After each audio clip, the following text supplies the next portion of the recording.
Hey guys, welcome to my channel. Welcome to my channel. Thank you so much for clicking on the video. Thanks for choosing to watch this one. Of all the videos on YouTube, you chose my video.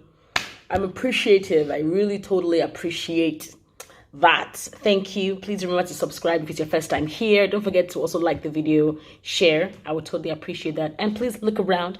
I'm sure there's really cool stuff that you would find on my channel, from music reviews to my opinion on very interesting stuff to some beautiful stuff by my sister, who is a singer, by the way, my claim to fame, Benita Okoji Adeno. The girl was wild.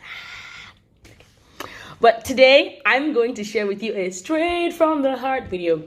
So sorry for all that drama. Straight from the heart is what I choose to call it. So it's basically my thoughts, maybe unformed thoughts, random thoughts on certain things, many different things, relationships, etc. That I sometimes just think, but I would choose in some cases to elaborate on by way of sharing on YouTube or on Twitter when I feel like it. But I haven't done that in a while because I'm trying to do less of putting myself kind of, on the spot by myself on social media. So I will think things and I would tweet, and then midway I'll be like, people don't need to know this backspace, and I just keep scrolling. Yeah, so when I'm not doing that, I have chosen to do it on YouTube. So basically today, I want to share on something that a friend shared on Twitter. Interestingly, so she had talked about how single life as ladies, is not the easiest. Now, it's not in the manner that you would normally think of it, where it's like, oh, they're pretty lonely and there's pressure. No, actually, it's about the single woman who is also kind of career driven. The single woman who is working, who is earning a living, who has a maybe stable income, who is able to pay bills, who is able to support the house with expenses, who is able to, take care of herself, buy herself some stuff. And how sometimes that kind of life, makes you feel way too independent, that sometimes you start toying with the idea of not getting into a relationship, or you start wondering, if a man comes into the picture, what exactly will I be looking to him for?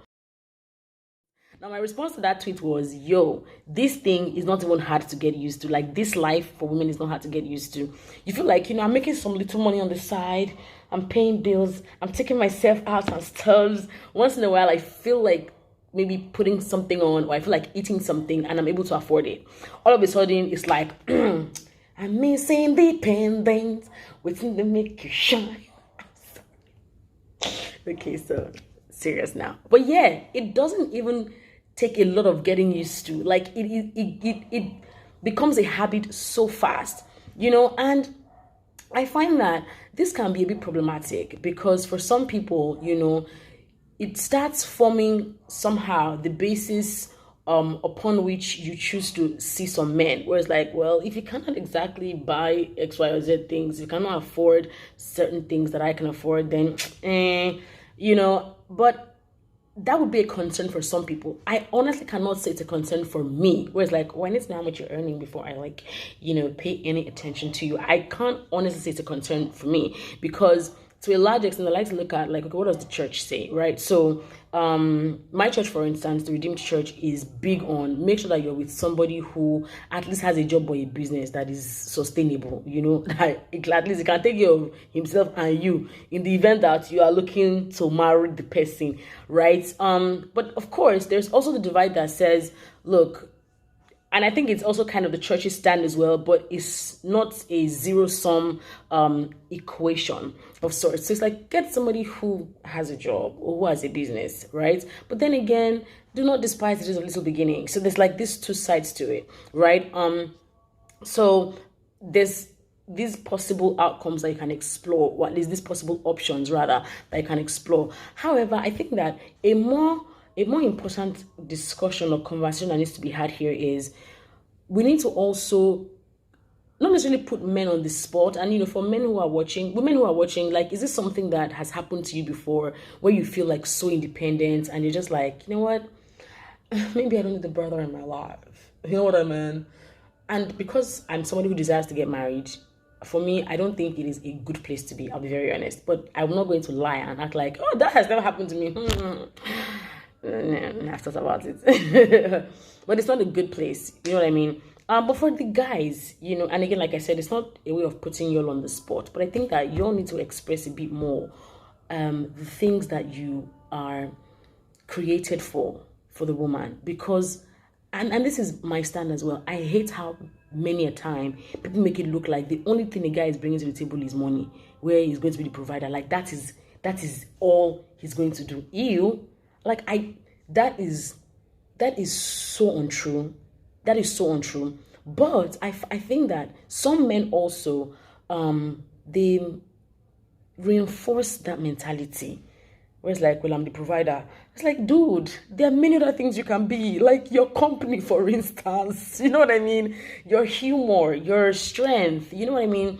Your ideas, your support, your encouragement. All of these things are things that men can also give. Truth is, when a woman encourages another woman, it is different from when a man encourages another woman. I don't know which is better, but there is a difference. Like, that's it. And I think that we need to also look at men as bringing a lot more than just financial support to the table. So as a guy who's also watching this, you know what, how about you just share some of the things that you are so confident that you will bring to a potential wife, for instance, that people are not talking about, but you just want to scream. Sometimes when you see tweets and people saying things like, hey, Shebi is going to go and work and bring the money, and that's all now, but I can make my own money. It's like, sis, I can do a lot more than that.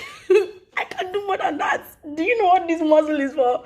Do you know how much God has blessed me and how many more things I can do other than just bringing money? It's like, yo, I'm made for more. A song comes to mind, but yeah. So please share. Sisters who can relate, please let me know if you've ever thought about this.